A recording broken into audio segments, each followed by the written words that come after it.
주 10시 예배 나오신 여러분들, 그리고 이 시간 미디어로 예배하는 모든 분들을 주님의 이름으로 환영하고 축복합니다. 풍성한 삶으로 우리를 초대하시는 하나님의 은혜를 기대하면서 이 시간 다 함께 자리에서 일어나서 찬양하며 예배 자리로 나아가겠습니다.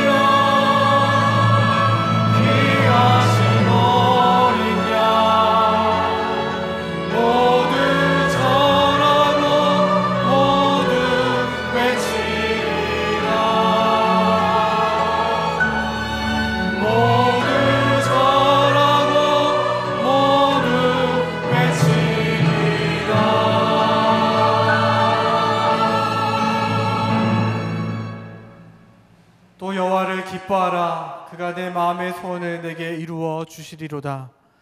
우리의 왕이신 하나님, 이 시간 하나님을 기뻐하며 마음과 뜻을 다해 예배합니다. 하나님을 갈망하는 자들에게 성령님 기름 부어 주시고 우리의 소원이 하나님의 뜻과 하나 되는 시간 되게 하여 주옵소서. 우리의 사랑을 받기 합당하신 예수 그리스도의 이름으로 기도합니다. 아멘. 다 함께 교독문 50번, 10번, 시편 116편을 함께 교독하시겠습니다. 여호와께서 내 음성과 내 간구를 들으심으로 내가 그를 사랑하는도다.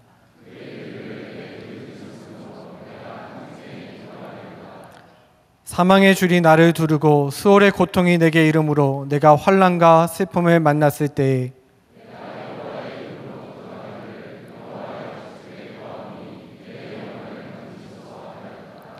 여호와는 은혜로우시며 의로우시며 우리 하나님은 긍휼이 많으시도다.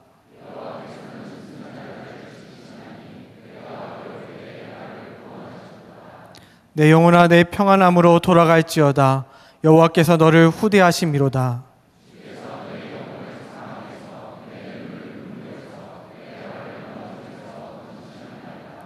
내게 주신 모든 은혜를 내가 여호와께 무엇으로 보답할까? 여호와의 모든 백성 앞에서 나는 나의 서원을 여호와께 갚으리로다.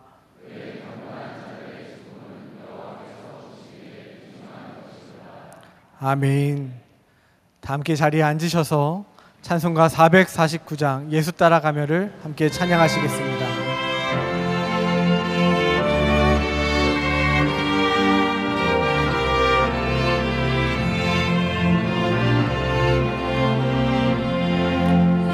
따라가며 복음 순종하며 우리 행할 길 환하겠네.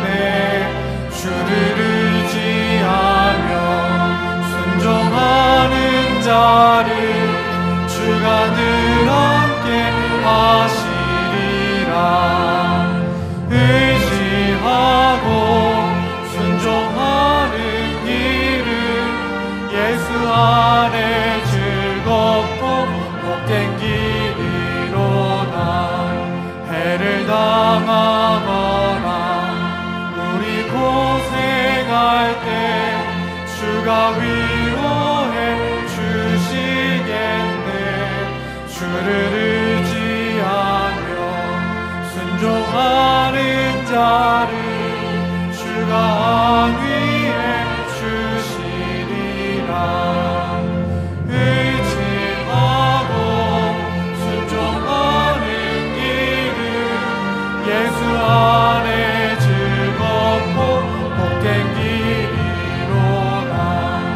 남의 짐을 지고 슬픔 위로하며 주가 상급을 주시겠네.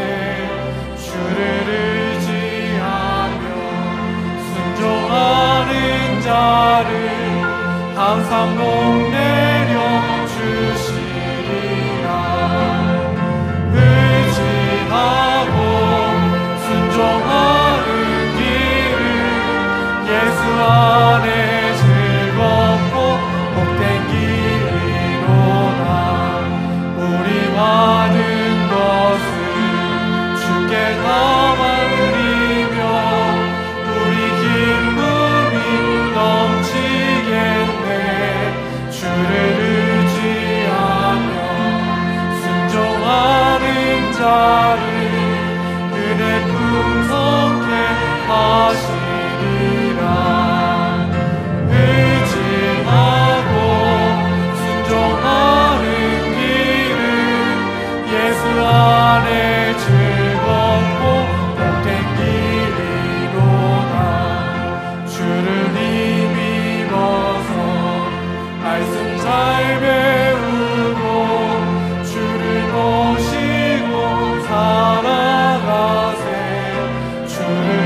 함께 기도하시겠습니다.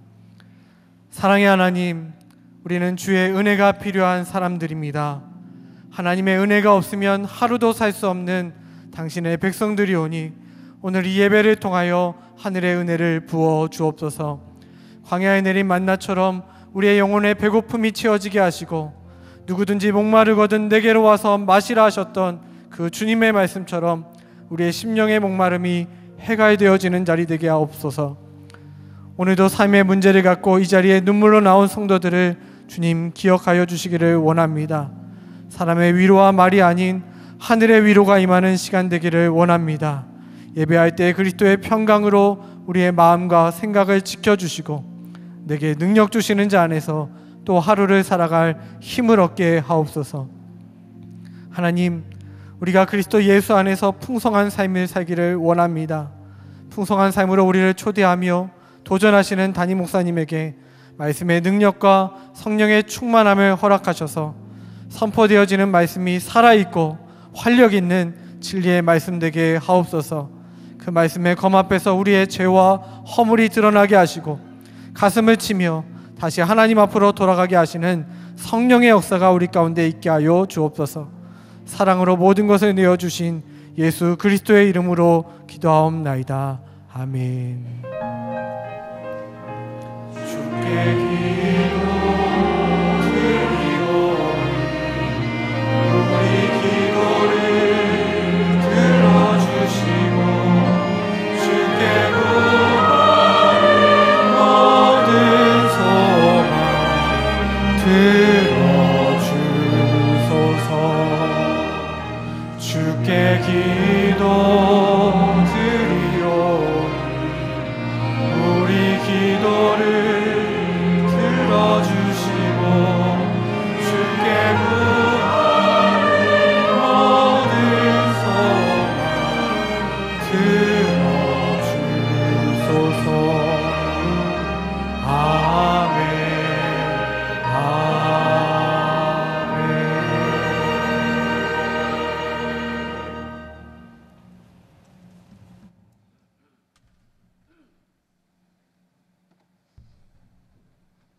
오늘 우리에게 주시는 하나님의 말씀은 신명기 6장 1절에서 5절의 말씀입니다.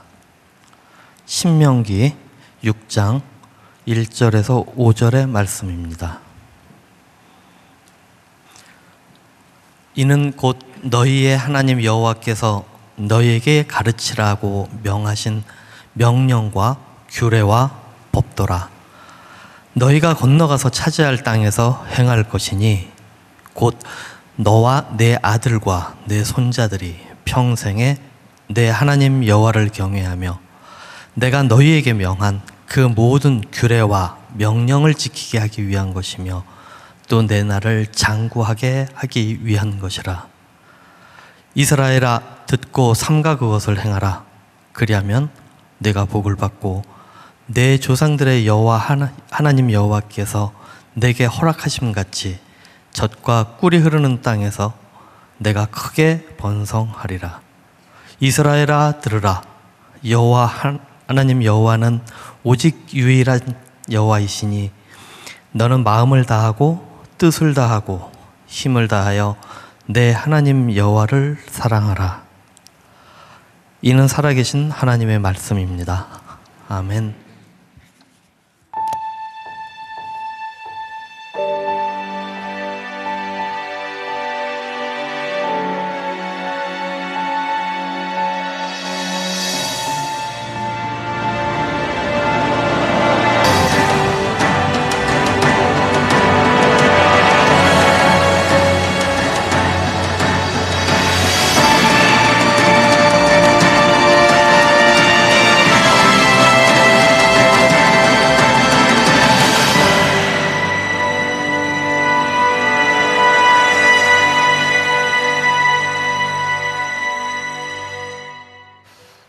오늘 주일 10시 예배 함께 하신 여러분들 한 사람 한 사람을 주님의 이름으로 사랑하고 축복합니다.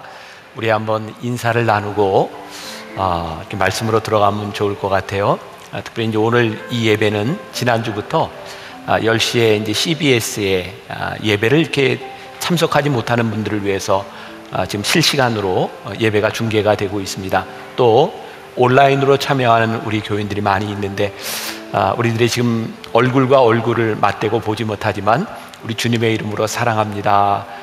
반갑게 손을 흔들어 주시는데 건성건성하지 말고요. 우리 진심으로 주님의 이름으로 축복합니다. 손을 흔들어 인사합시다. 시작. 주님의 이름으로 축복합니다. 네, 감사합니다. 지난주에 예배를 마치고 이게 이제 실시간 예배 중계를 하다 보니까 이제 시간 때문에 축도를 먼저 이렇게 하고 그 다음에 뒤에 찬양을 하다 보니까 좀 늦게 나가는 분, 일찍 나가는 분 때문에 지하에서 좀 주차 때문에 얼굴을 붉히는 일이 있었던 것 같아요. 그 얘기를 듣고 마음이 좀 안타까우면서도 기분이 좋았어요. 이제 드디어 주차 때문에 싸우는 때가 왔구나. 자, 그래서 여러분들 중에 10시 예배를 참석하는 분 중에 조금 늦게 가야 되거나 일찍 가고 싶은 분들은 지하에다 차를 대시면 안 됩니다. 시청에 차를 대도록 이제 다시 우리 시청에 차를 대도록 여러분들이 잘 협조를 해 주셔야 될 것 같습니다. 아시겠죠? 네, 그리고 제가 몇 주 전부터 계속 광고를 해서 이제 토요 예배, 12시 반 예배 사람들이 이렇게 분산이 되기 시작했습니다. 여러분들이 가능하면 많은 분들이 이곳에서 함께 예배 드릴 수 있도록 내가 조금 성숙된 분이라면 이렇게 토요 예배도 오시고 또 12시 반 예배, 2시 반 예배로 12시 예배, 2시 반 예배로 여러분들이 분산되면 좋을 것 같습니다. 특별히 다음 주일이 추수감사주일입니다. 무슨 주일이라고요? 추수감사주일. 굉장히 우리들에게 의미 있는 주간이기 때문에 다음 주에는 여러분들이 가능하면 예배당에 나와서 예배 드릴 수 있도록 잘 분산을 해 주셔야 되는데 기억하셔야 될 게 있어요. 저희가 추수감사 때가 되면 늘 하던 과일 나눔이 있습니다.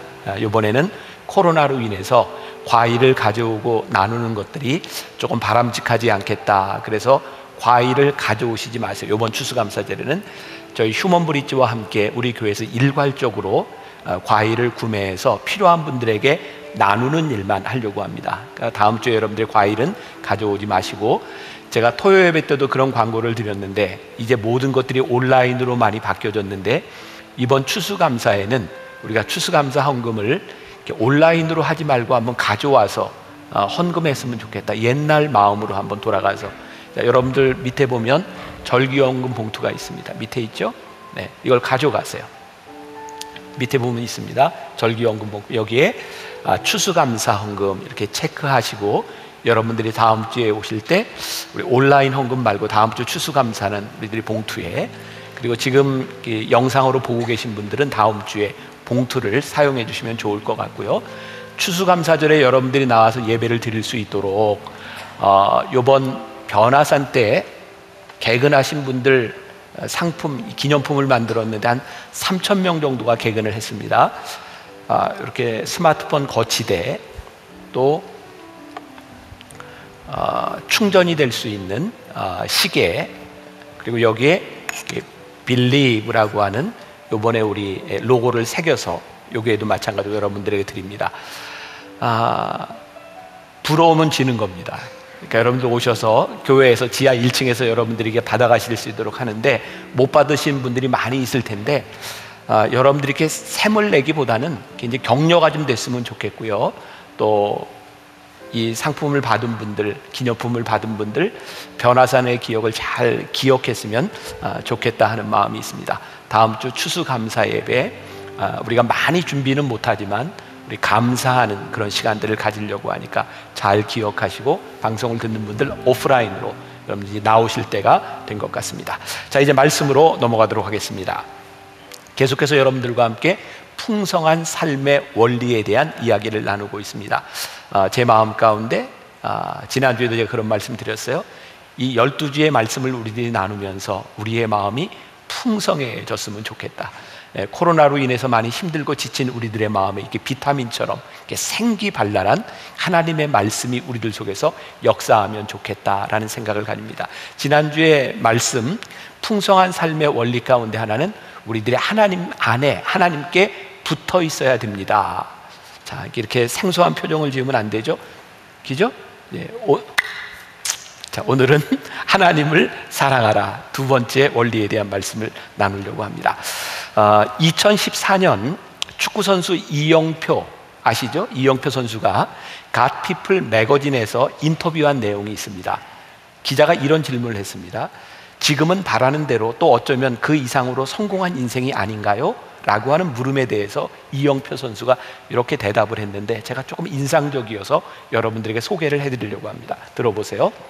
저는 운동하면서 성공이나 승리의 경험보다 어쩌면 실패하고 패배한 적이 더 많았던 것 같아요.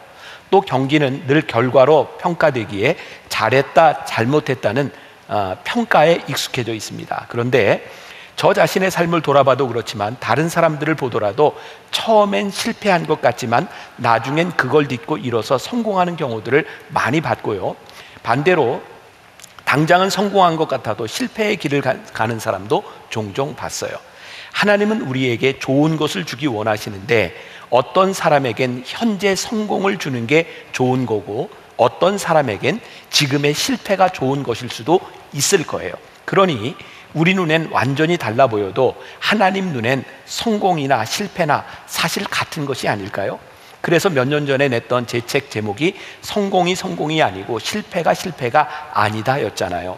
중요한 건 인생에서 무엇이 성공이냐 실패냐가 아니라 하나님을 향한 마음으로 하나님의 뜻에 근접한 결정을 하고 그런 다음엔 최선을 다하는 것이라고 생각해요. 이영표 선수가 축구 선수인데 참 믿음으로 이 성공과 실패에 대한 정의를 잘 내려준 것 같습니다. 이런 관점에서 보면 우리들이 생각하는 성공과 실패와 하나님 안에서 성공과 실패를 본다고 하는 것은 다른 차원의 문제인 것 같습니다. 우리가 축복을 받는 건 쉽지 않습니다. 그러나 축복을 받은 삶을 유지해가는 것은 더 쉽지 않습니다. 그리고 우리들의 인생의 실패라고 생각하는 것들을 우리들의 삶의 성공으로 바꾸어 나가는 것은 굉장히 중요한 지혜가 필요한 일이라고 생각을 합니다. 우리가 흔히 성공한 사람들이라고 하는 말을 쓰는데 지난주부터 제가 여러분들에게 계속 드리는 말씀이에요. 우리들이 이야기하는 이 성공은 세상 사람들이 이야기하는 성공과 다르다. 하나님께서 우리들에게 열매 맺기를 원하시는 그 삶이 무엇인지를 보는 것이 성공이라는 이야기를 했어요. 우리들이 세상에서 이야기하는 성공의 조건들이 있습니다. 성공의 요인들이 있습니다. 그런데 어느 날 우리들이 성공했다고 생각하는 그 요인들이 사라져버리면 한순간에 실패로 되어버리는 인생, 그것이 아니라 오늘 하나님께서 우리들에게 말씀하시는 풍성한 삶을 산다고 하는 것, 그것이 무엇인지를 우리들이 생각해 보는 것이 이 말씀 시리즈를 진행하는 가장 큰 이유입니다. 자, 오늘 말씀 신명기 6장 1절을 한번 다시 보겠습니다. 같이 한번 봉독해 볼까요? 자, 시작. 이는 곧 너희의 하나님 여호와께서 너희에게 가르치라고 명령하신 명령과 규례와 법도라. 너희가 건너가서 차지할 땅에서 행할 것이니. 자, 이 말씀을 유심히 보세요. 하나님께서 지금 이스라엘 백성에게 명령과 규례와 법도를 말씀하고 있는데 이것을 어디에서 행할 것이라고요? 너희들이 차지할 땅에서. 지금 하나님께서 이스라엘 백성 현재에 대한 말씀을 하고 계신 것이 아니라 너희들이 받을 축복에 대한 미래에 대하여 하나님은 이미 말씀하고 계세요. 저는 우리 하나님을 믿는 우리 신앙인들에게 진짜 중요한 게 있다고 생각하거든요. 우리는 이 현재를 사는 사람이 아니라 이 현재를 살아도 우리의 미래를 바라보며 사는 사람들, 그것이 우리 신앙인의 특권이라는 생각이 들어요. 코로나19, 인류가 지금까지 경험해보지 못했던 가장 어려운 이 시기를 지나가며 이 현재에 매몰된 사람이 있는가 하면 미래를 바라보는 신앙의 눈을 가지고 사는 사람들이 우리 믿음의 사람들인 거죠. 제가 이 설교 12주 존 맥스웰의 책 열매 맺는 지도자라고 하는 책에서 많은 인사이트를 얻었다는 이야기를 했어요. 이 책에 레오나르드 레이븐 힐이라는 분의 이야기가 나와요. 이 레이븐 힐은 누구냐면 1907년에 영국에서 태어난 분인데 소위 이렇게 이야기를 합니다. 이 시대의 마지막 선지자. 이분이 썼던 유명한 책 가운데 하나가 부흥의 세대여 통곡하라, 이런 책이에요. 이분이 동료들과 함께 유럽을 여행하는데 동료 중에 한 사람이 유럽에 있는 한 마을에 있는 노인에게 이렇게 물었다 그러죠. 이 마을에는 위대한 사람이 태어난 일이 있습니까? 그때 그 마을의 노인이 이렇게 대답을 합니다. 아니요, 우리 마을에 태어난 사람들은 다 갓난아기였습니다. 아무도 위대하게 태어난 사람은 없습니다. 다 갓난아이일 뿐입니다. 여러분, 오늘 우리들이 말씀을 나누면서 굉장히 중요한 것이 있는데요, 특별한 성공 인자를 가지고 특별한 특권을 가지고 이 세상에 태어난 사람들이 아니라 우리들이 하나님 안에서 어떤 풍성한 열매, 관계를 맺는 자가 우리들에게 중요하다는 거예요. 혹시 기억하세요? 제가 오래전에 여러분들에게 물었던 적이 있는데 저도 아주 몸무게가 적게 나갔던 시절이 있습니다. 제가 몸무게가 가장 적게 나갔을 때 몇 킬로쯤 될 것 같아요? 내가 가장 적게 나갔을 때 3.4kg였습니다. 저도 아기로 태어났습니다. 여러분들이 저를 담임 목사로서의 제 모습을 보고 있지만 저도 아기로 태어났고 여기에 어떤 사람도 그 범주에서 벗어나는 사람이 없습니다. 우리가 오늘 풍성한 삶, 열매 맺기를 원하는 삶을 산다고 하는 것은 우리들에게 특별한 인자가 있기 때문이 아니라 우리들이 어떻게 하나님께서 말씀하시는 성공 비결을 알고 살아가는 사람이 되는가. 저는 어렸을 때 무협지를 굉장히 많이 봤어요. 여기 남자들 중에 무협지 보신 분들이 있어요. 무협지는 어떤 일정한 패턴이 있습니다. 대개 그런 거예요. 부모의 원수를 갚기 위해서 절치부심하고 무공 B급을 얻어가지고 그걸 가지고 이렇게 단련한 후에 원수를 갚는 그런 거죠. 오늘 말씀을 준비하면서 제 마음속에 딱 떠오르는 이미지가 있어서 오늘 말씀은 하나님을 사랑하라라고 하는 이 말씀은 마치 무공 B급을 얻어서 초절정 고수가 되는 것처럼 우리 신앙의 비결을 얻는 것이다. 이게 막 흥분을 해야 되는데 지금 굉장히 제가 어제 말씀을 전하면서도 그런 생각을 했거든요. 하나님, 우리들에게 이 특별한 비결이 우리들 속에서 고백되게 하여 주옵소서. 우리 크리스찬들에게 이런 고백이 있어야 하지 않을까요? 우리들이 말하는 성공, 우리들의 풍성함이라고 하는 것은 세상 사람들이 얻는 어떤 물질과 지위, 이런 것들이 아니라 하나님과 우리들 속의 관계 속에서 오는 풍요로움. 그리고 지난주에 제가 이런 말씀을 드렸죠. 우리의 인생에 가장 복된 일이 무엇일까? 하나님이 우리를 바라보시며 우리를 기뻐하실 수 있는 것. 야, 내가 너를 보니 진짜 기쁘다.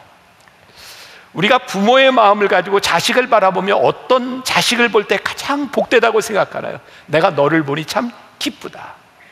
하나님께서 우리들의 삶을 바라보며 기뻐하실 수 있는 것, 그러면 이런 의문이 드는 거예요. 하나님은 어떤 곳에 기뻐하실까요? 우리들이 어떻게 살아갈 때 하나님이 우리를 바라보며 기뻐하실까요? 오늘 이 신명기의 말씀은 이스라엘 백성들이 아직 가나안 땅에 들어가기 전에 있었던 일이에요. 너희들이 가나안 땅에서 이렇게 행하라. 가나안 땅은 이스라엘 백성들에게 성공과 동의어가 아닐까요? 어떻게 생각하세요? 가나안 땅을 향해 지금 40년 광야를 지나며 그 땅을 향해 가고 있잖아요. 가나안 땅이 왜 이스라엘 백성들에게 성공의 땅일까요? 우리가 흔히 가나안 땅을 표현할 때 이렇게 표현하죠. 젖과 꿀이 흐르는 땅. 이제는 여러분들이 그런 상식 정도는 알고 계세요. 가나안 땅이 진짜 젖과 꿀이 흐르는 그렇게 비옥한 땅일까요? 아니요. 그 땅은, 가나안 땅은, 지금 이스라엘 땅은 저 이집트의 나일 삼각주에 비한다면, 아니 다른 비옥한 땅에 비한다면 그렇게 젖과 꿀이 흐르는 약속의 땅이 아닙니다. 그런데 하나님께서 끊임없이 이스라엘 백성들에게 가나안 땅으로 가라고 말씀하시고 그것이 너희들의 약속을 받는 땅이라고 말씀하시는 것은 그 땅의 풍성함에 있지 않습니다. 그 땅은 하나님께서 인도하시는 땅이고, 하나님은 그 땅으로 이스라엘 백성을 인도해 내셔서 내가 너희의 하나님이 되고 너희가 나의 백성이 되는 것, 그 약속이 성취되는 곳, 그것이 가나안 땅, 약속의 땅, 풍성함이라고 말씀하고 있는 거예요. 하나님과 우리들 사이에 관계가 이루어지는 것, 그것이 풍성한 땅이라고 우리들에게 말씀해 주고 있는 거예요. 그럼 하나님은 우리들의 관계 속에서 어떤 것을 말씀하고 있을까요? 자, 이 신명기 6장은 이 성경에서 굉장히 중요한 위치를 차지하고 있는 말씀입니다. 우리가 흔히 이야기하는 쉐마, 너희는 들으라, 이스라엘 백성들에게, 자녀들에게 이 말씀을 너희들이 기억해라 라고 하는 말씀이거든요. 그런데 이 신명기 6장을 이해하기 위해서는 신명기 5장을 알아야 돼요. 하나님께서 신명기 6장을 쉐마의 말씀으로 주신 이유가 신명기 5장에 나와 있어요. 자, 여러분들이 집에 가서 신명기 5장 29절부터 33절까지를 꼭 보시면 좋겠어요. 저는 오늘 29절만 여러분들에게 봉독합니다. 신명기 5장 29절. 다만 그들이 항상 이 같은 마음을 품어 나를 경외하며 내 모든 명령을 지켜서 그들과 그 자손이 영원히 복받기를 원하노라. 여기 하나님의 마음이 있어요. 가나안 땅으로 가고 있는 이스라엘 백성들을 향한 하나님의 마음이 있어요. 어떤 마음이요? 그 자손이 영원히 복받기를 원하노라. 그러니까 하나님이 기뻐하시는 일이 있어요. 그게 뭐예요? 여러분들과 여러분들의 자손들이 복받기를 원한다. 하나님이 그 마음을 가지고 오늘 우리들에게 이 신명기 6장의 말씀을 주고 계세요. 오늘 본문은 그 약속의 말씀을 우리들이 받는 비법에 대해서 이야기하고 있어요. 성경을 보는 두 가지 관점이 있다고 생각해요. 하나는 세상적인 관점으로 보는 것이고, 또 하나는 그리스도인의 관점으로 보는 거예요. 다시 이야기합니다. 오늘 우리는, 12주 동안 우리는 세상적 관점에서의 성공을 이야기하는 것이 아니라 그리스도인의 관점에서, 하나님의 관점에서 성공을 보고 있는 거예요. 세상에서는 성공하려면 누구를 이겨야 되죠. 그리고 이기기 위해서는 어떠한 특별한 능력이 있어야 된다고 생각하죠. 성경은 우리들에게 이야기합니다. 너희들의 성공의 비결이 있다. 하나님을 사랑하는 것이다. 그리스도인의 성공은 하나님을 사랑하기 때문에 우리들이 할 수 있는 일이 무엇인가가 분명해질 때 그것이 성공이라고 말하고 있어요. 잘 들으십시오. 오늘 중요한 말씀, 비결입니다.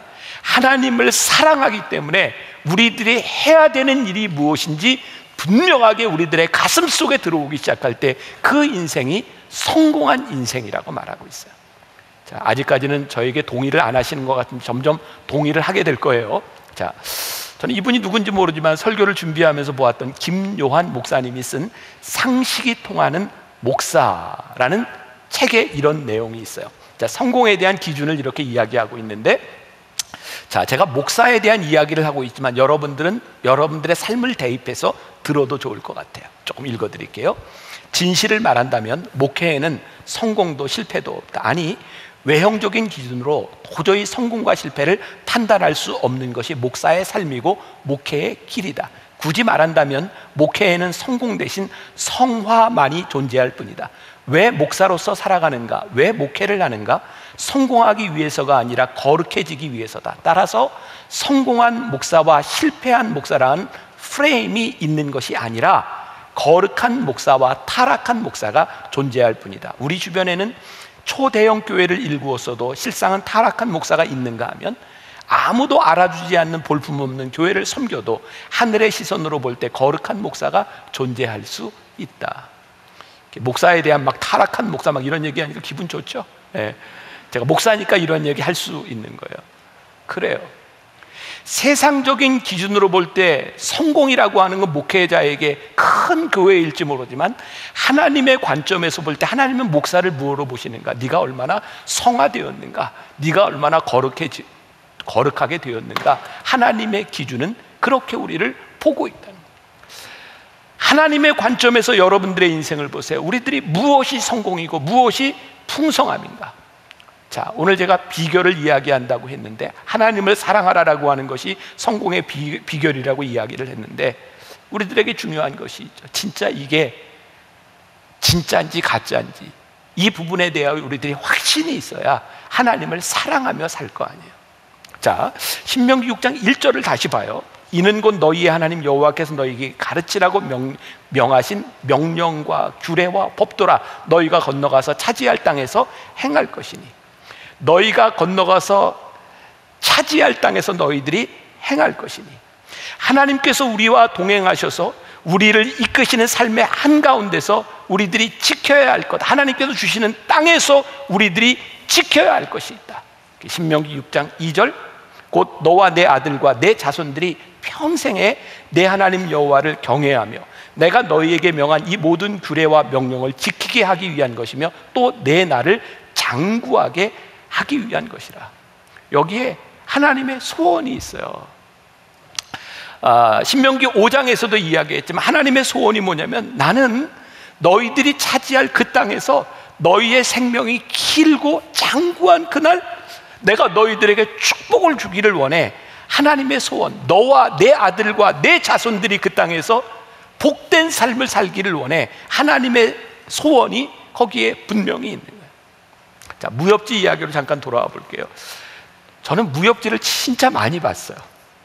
초등학교 6학년 때부터 시작해서 중학교, 고등학교 때 만화가게 주인이 저 때문에 그 무협지를 바꿔다 놓을 만큼 그 만화가게에 있는 무협지를 다 읽다 보니까 무협지에는 진짜 일정한 패턴이 제 안에 딱 들어오더라고요. 무협지를 쓰래도 제가 쓸 것 같아요. 하도 많이 봐서. 또 생각난 또 영화가 하나 있어요. 의천도룡기라고 혹시 보신 적 있어요? 제가 이게 즉흥적으로 이렇게 생각나는 부분이긴 한데 김용이라고 하는 그 소설가가 쓴 의천도룡기, 뭐 영웅문 뭐 이런 것들이 있는데 이 의천도룡기에 보면요, 제가 다른 거는 잘 기억이 나지 않는데 이 영화에서 초절정 고수가 되기 위해서 규화보전이라고 하는 무공 B급을 넣는 게 이렇게 순진한 교인들에게 이렇게 맨날 영화 얘기만 하고 있어요. 아무튼 그걸 얻으면 초절정의 그런 이제 고수가 되는 거예요. 근데 아주 중요한 패턴 중에 하나는 아주 초절정의 고수가 되기 위해서는 소위 이제 그 길을 운행하는 이 모든 법을 새롭게 터득해야 되는 거예요. 그래서 그 길을 다 그 내공을 이렇게 얻는 순간 내공이요, 소위 일갑자 막 60년 이상의 내공이 확 늘어나게 되죠. 그리고 또 흥미로운 것은 이 초절정 비법을 얻기 위해서는 새로운 초식을 연마해야 되는 거예요. 그리고 이것이 딱 연마되면 고수가 되어서 원수를 갚는 일, 이런 일들이 일어나게 되는 거죠. 저에게 이 말씀을 이렇게 묵상하면서 저에게 그런 이미지들이 있는 거예요. 하나님께서 오늘 우리들에게 말씀하신 여호와를 사랑하라라고 하는 이 말씀은 우리의 신앙의 기본부터 우리들이 새롭게 익혀야 되는 것, 하나님을 사랑하라고 하는 이 기본적인 초식에서부터 우리들이 출발하지 않으면 우리들이 행하고 있는 신앙의 많은 행위들이 사상 누각과 같을 수도 있다. 그러니까 오늘 우리들이 분명히 얻고 가야 되는 것, 하나님을 사랑하라고 하는 이 기본에서 우리의 풍성함의 원리가 있다고 하는 것을 우리들이 알아가야 돼요. 자, 그래서 오늘 말씀 가운데 잘 아는 말씀입니다. 이제 그 비법으로 넘어가는데 신명기 6장 4절부터 5절 말씀에 보니까 이스라엘아 들으라, 우리 하나님 여호와는 오직 유일한 여호와시니 너는 마음을 다하고 뜻을 다하고 힘을 다하여 내 하나님 여호와를 사랑하라. 굉장히 중요한 기본적인 비결, 초식을 내 마음과 뜻과 힘을 다하여 여호와를 사랑하라 라고 말씀하시면서 구체적인 방법, 레시피 같은 것을 그 다음 절에서 설명하고 있죠. 우리가 오늘 여기 읽지 않았지만 6장 6절부터 9절, 이스라엘 사람들에게 제일 중요한 쉐마라고 불리는 부분이 뭐예요? 오늘 내가 내게 명하는 이 말씀을 너희 마음에 새기고 내 자녀에게 부지런히 가르치며 집에 앉았을 때에든지 길을 갈 때에든지 누워있을 때에든지 일어날 때에든지 이 말씀을 강론할 것이며 너는 또 그것을 내 손목에 매어 기호로 삼으며 내 미간에 붙여 표로 삼고 또 내 집 문설주와 바깥문에 기록할지니라.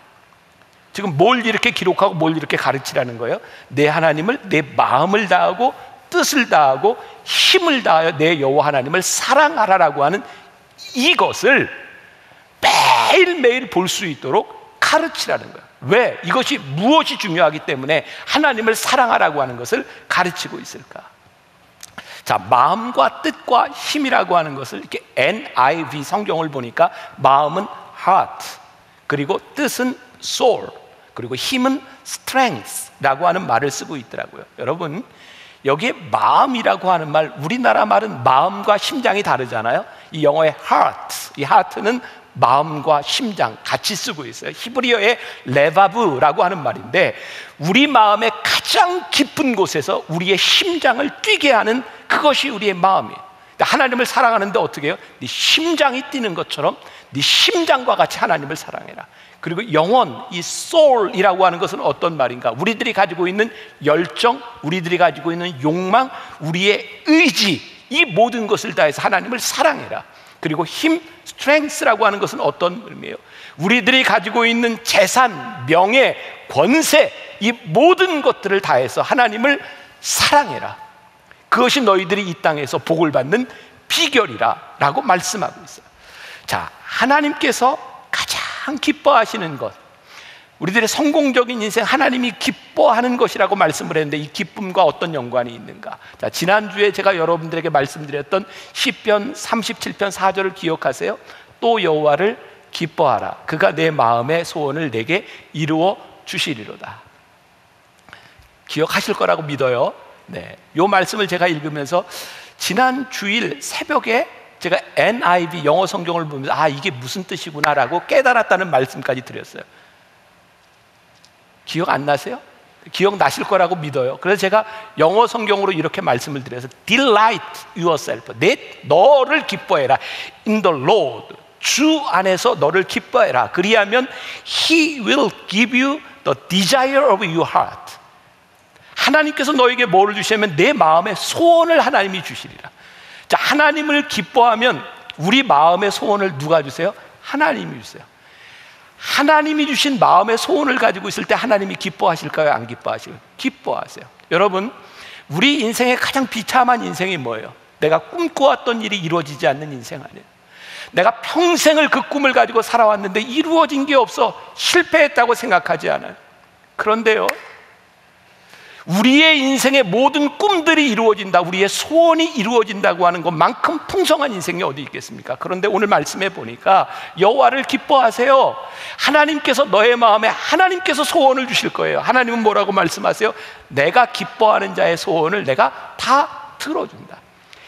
여호와를 사랑하고 기뻐할 때 우리들의 마음의 소원이 이루어지는 것을 경험하고 하나님과의 관계 속에서 풍성한 삶을 살아가기 시작해요. 그리고 시편 37편 5절에 이런 말씀이 있는데 저는 이렇게 연결이 되는 것 같아요. 아, 내 길을 여호와께 맡기라. 그를 의지하면 그가 이루시고, 하나님을 사랑하고 하나님께서 우리들에게 주시는 마음의 소원을 말하기 시작할 때 어떻게 돼요? 여호와께 맡겨요. 이거 하나님이 기뻐하시는 일이야. 내 소원을 하나님께 맡겨요.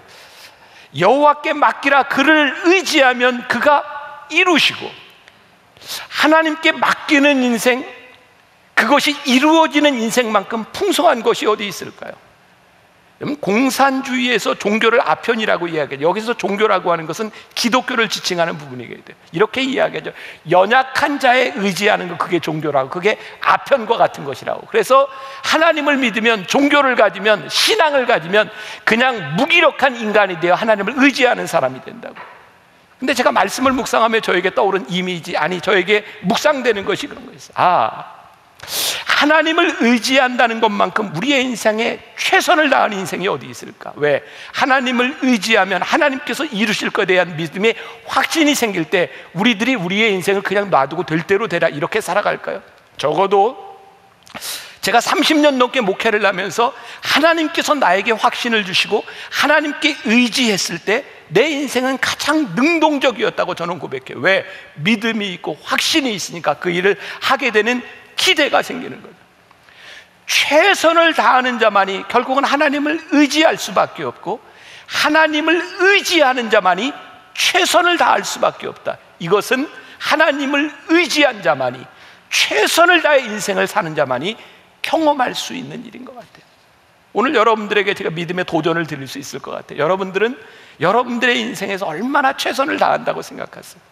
여러분들에게 지금 일어나는 일들 가운데서 얼마나 하나님을 의지한다고 생각하세요? 하나님께 여러분들이 그것을 맡기며 살아갈 수 있는 그런 믿음이 우리들에게 있나요?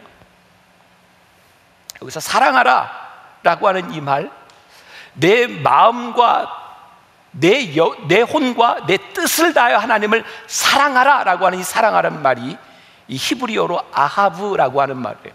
저는 히브리어 공부를 안 해서 뭐 제가 이렇게 알 수 있는 건 아니고 책을 통해 알 수 있는 거예요. 아하브. 다 잃어버려도 좋은데 이 사랑하라라고 하는 이 아하브라고 하는 단어가 가지고 있는 뜻이 무엇이냐면, 사랑하라고 하는 감정에서 끝나는 것이 아니라 내가 하나님을 사랑하기 때문에 내 행동으로 표현되는 것까지, 행동으로 나아가는 것까지를 의미한다는 거예요. 내가 내 마음을 다하고 내 뜻을 다하고 내 힘을 다하여 여호와를 사랑한다라고 하는 이 말은 우리의 머릿속에 추상적으로 남아있는 개념이 아니라 하나님을 사랑하기 때문에 우리들이 마땅히 해야 되는 일까지 나가는 것. 그리고 저는 신명기 6장 4절에서 야, 이 말씀이 이런 말씀이겠구나라는 생각을 했어요. 이스라엘아 들으라, 우리 하나님 여호와는 오직 유일한 여호와시니. 지금 하나님 앞에 내 마음과 내 뜻과 내 힘을 다하여 하나님을 사랑하는데 우리들이 무엇라고 얘기해요? 하나님은 유일하신 내 하나님이야. 이때 저게 떠오른 단어가 하나 있어요. 당당함이에요. 우리가 하나님을 사랑하고 내 마음과 뜻과 힘을 다하여 하나님을 사랑할 때, 그때 비로소 우리 그리스도인들에게 나타나는 것이 있다. 그것이 우리 신앙인의 당당함이다. 다음 주에 제가 이 시리즈 중에 갈렙의 이야기를 할 거예요. 갈렙이 가나안 땅에 들어가서 그가 여호수아서에서 85세가 되었을 때 그가 뭐라고 얘기해요? 내가 나이 85세지만 내가 그 땅을 정탐할 때와 지금과 내가 여전하니 그 땅을 내게 주소서. 하나님 앞에 우리들의 가슴 뛰는 인생을 시작할 때, 인생을 살아갈 때 그것이 왜 우리를 풍성하게 만드냐면 그 비전이 하나님을 사랑함으로 우리들에게 주셨던 그 열망이 우리의 가슴을 뛰게 하기 때문이죠. 유명한 카네기가 이런 말을 했어요. 머리에서 땅끝까지 당신을 빛나게 하는 것은 바로 자신감입니다. 어깨를 펴고 활기차게 걷는 것만으로 충분합니다. 오늘 우리들에게 이 당당함이 있는가? 이 세상이 요즘처럼 신앙생활하는 우리들을 움츠려들게 하는, 우리를 비겁하게 만드는 이 세상 가운데서 우리들에게 당당함이 있는가? 저는 우리의 이 당당함, 어떤 영화에 나왔던 대사죠. 내가 돈이 없지 가오가 없냐? 하나님을 믿는 이 당당함, 이것이 우리를 세워주고 이 믿음의 고백이 우리를 풍성하게 만들어주는 것인데, 제가 어제 한 가정을 신방하게 되었어요. 제가 결혼 주례부터 이렇게 뭐 새하계 축복까지 한 그런 가정인데, 지금 이제 검사로 한 지 10년 차 이렇게 지나고 있는 사람입니다. 여러분, 지금 우리나라가 이 검찰, 법무부 이 나라 안에서 굉장히 힘든 거 아시죠? 그런 고민이 있는 거예요. 목사님, 제가 어느 편에 서느냐에 따라 어느 날 그냥 제거될 수도 있고, 내가 누구 편에 서느냐, 그게 참 힘든 때를 살아가고 있습니다.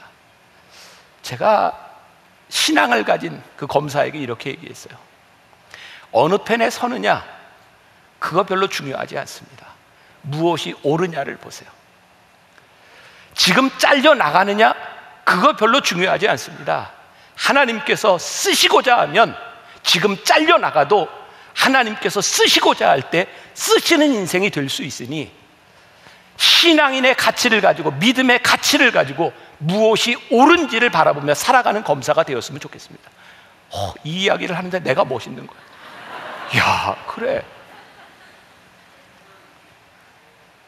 어떻게 생각해? 우리 인생의 성공이 무엇일까요?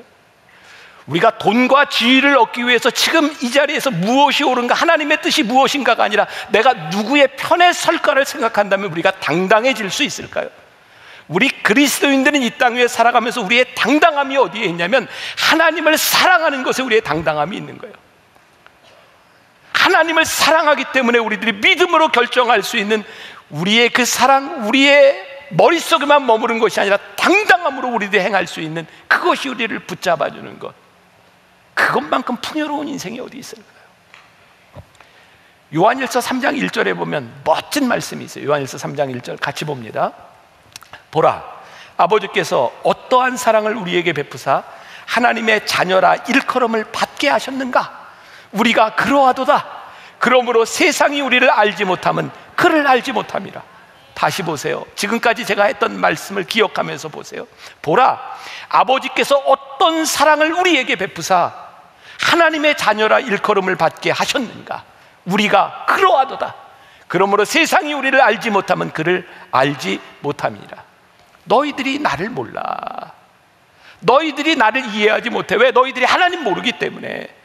하나님께서 우리에게 어떠한 사랑을 베푸사 오늘 나로 하여금 이런 인생을 살게 하셨는지를 너희는 알지 못해. 그런데 우리들이 당당하게 세상을 향해 하나님 사랑하는 마음으로 선포할 수 있는 것, 그것보다 우리의 인생을 더 풍성하게 만들어주는 것이 어디 있을까요? 오늘 이영표 선수의 이야기로 시작을 했는데 마지막도 그 마무리를 그렇게 해보려고 해요. 이영표 선수가 쓴 책에 나오는 내용입니다. 여러분, 2000년 12월에 한국 축구의 감독을 맡은 사람이 있어요. 누군지 아시죠? 거스 히딩크 감독입니다. 그 히딩크 감독이 이렇게 이야기를 했대요. 한국 축구는 기술은 좋은데 체력이 약하다. 사람들이 다 듣고 의아해했어요. 그동안 우리는 뭐라고 얘기해서 한국 축구는 체력은 있는데 기술이 약하다라고 말해왔기 때문이죠.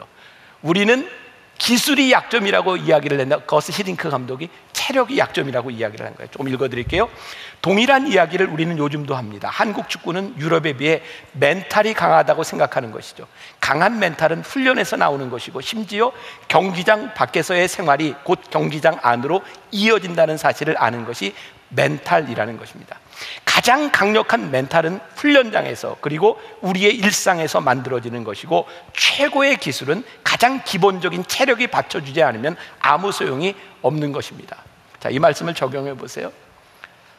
여러분들이 어떤 기술을 가지고, 아니 신앙생활을 하면서 어떤 성경 공부를 하고 어떤 세미나에 듣고 여러분들이 어떤 훈련을 받아도 하나님을 사랑하는 기본이 되어 있지 않으면 그거 아무것도 아닙니다. 하나님을 사랑하는 마음 가운데서 하나님이 우리의 인생을 기뻐해 주시지 않는다면, 우리들이 어떤 공부를 하고 만들어지는 그 어떤 것도 하나님이 우리를 기뻐하시지 않는다면 그것은 풍성한 삶을 살 수 없습니다. 하나님을 사랑하는 자들에게 우리를 인도하시는 것, 우리들이 해야 되는 것, 여러분들에게 이런 도전을 드려요. 하나님을 사랑하기 때문에 여러분들이 해야 되는 게 있고, 하나님을 사랑하기 때문에 여러분들이 하지 말아야 되는 것이 있어요. 우리가 하나님을 사랑하기 때문에 해야 되는 말이 있고, 하나님을 사랑하기 때문에 해서는 안 될 말이 있어요. 하나님을 사랑하기 때문에 우리들이 할 수 있는 말과 행동, 이것이 우리들의 삶을 풍성하게 만들어준다는 이 믿음을 가지고 우리들이 당당하게 살아가는 거예요. 저는 우리의 인생이 정말 풍성하다고 생각해요. 저는 풍성하다고 믿어요. 왜? 적어도 우리들이 당당함으로 믿음을 선포 안 쓰는 사람이니까. 여러분들에게 도전합니다. 이번 주에 세상으로 나가면 하나님을 사랑하는 마음으로 당당하게 사세요. 이 세상 가운데서 해야 될 것과 하지 말아야 될 것이 분명해져서 당당함으로 선포할 수 있는 사람들, 하나님이 우리를 쓰실 수 있다는 믿음 가운데 당당함으로 풍성함을 누리는 여러분들이 되시기를 주님의 이름으로 간절히 축원합니다. 오늘 말씀에 딱 맞는 찬양이 있어요. 우리 같이 찬양을 하며 이 찬양 속에 여러분들의 믿음의 고백이 살아있으면 좋겠습니다. 온 맘 다해 주 사랑하라, 생명 다해 주 사랑하라, 뜻을 다하여 사랑하라. 이렇게 찬양하겠습니다.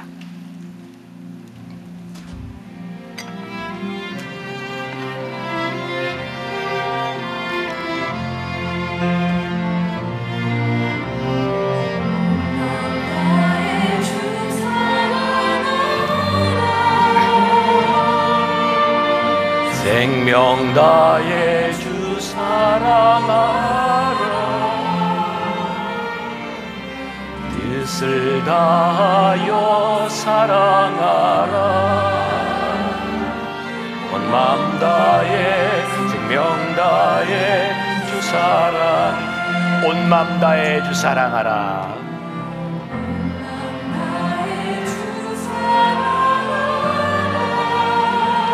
생명 다해 주 사랑하라.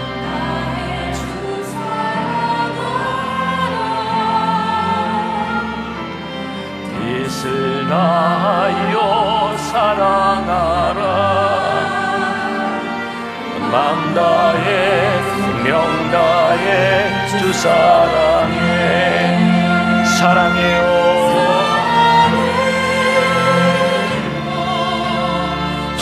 귀하신 주 사랑해요. 긴 일 행하셨네. 사랑해. 더욱 사랑해.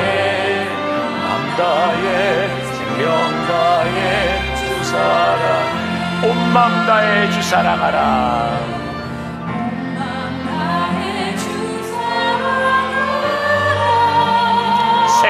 다해 주 사랑하라.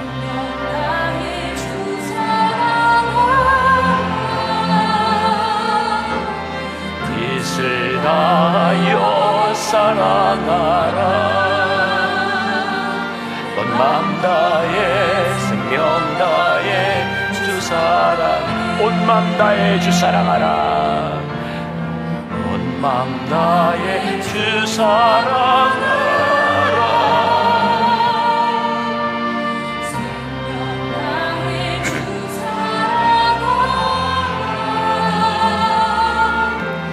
뜻을 다하여 사랑하라. 온 마음 다해 생명 다해 주 사랑해. 사랑해요.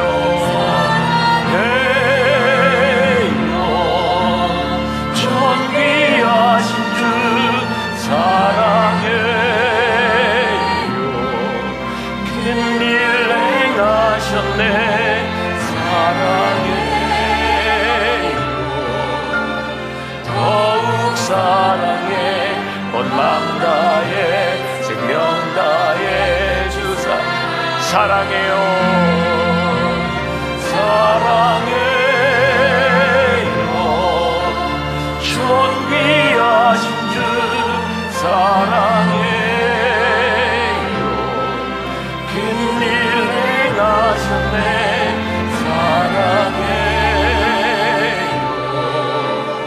더욱 사랑해. 온 마음 다해 생명 다해 주 사랑. 우리 한 번 더 사랑해요.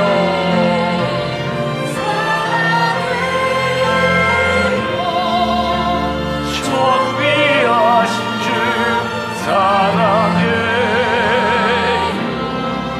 큰일 행하셨네.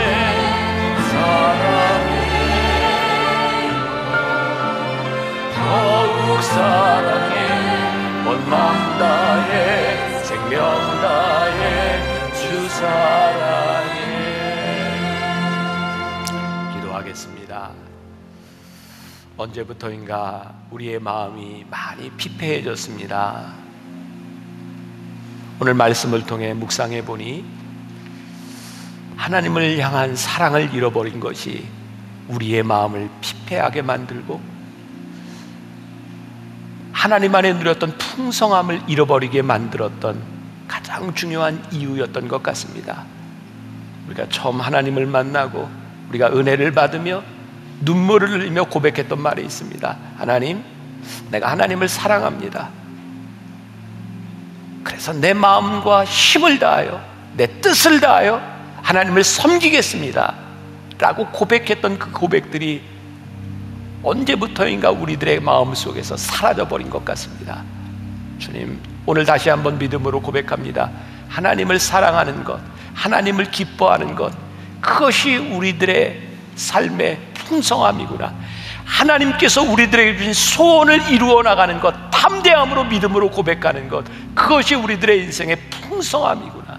그 풍성함을 붙들고 살아갈 수 있는 사람들, 주님, 다음 주에 우리들이 추수감사절 예배로 모일 때 그 풍성함과 감사의 고백, 하나님을 사랑하는 믿음을 가지고 모이게 하여 주옵시고, 이 세상에 당당함으로 하나님의 자녀임을 선포할 수 있는 주의 백성들이 되게 하여 주옵소서. 오늘 하나님 앞에 드려진 귀한 예물, 헌신의 손길들을 기억하시고 축복하시고, 우리 믿음의 형제자매들이 이 땅 위에 살아가는 동안 물질로 인하여 궁핍하지 않도록 하늘 문을 여시고 주의 백성들을 축복하여 주옵소서. 지금은 우리 주 예수 그리스도의 은혜와 하나님 아버지의 무한하신 사랑과 성령의 인도하심이 당당하게 하나님 사랑함을 선포하며 살기를 소원하는 당신의 사랑하는 모든 백성들 위해 지금부터 영원까지 함께 하시기를 간절히 축원하옵나이다. 아멘.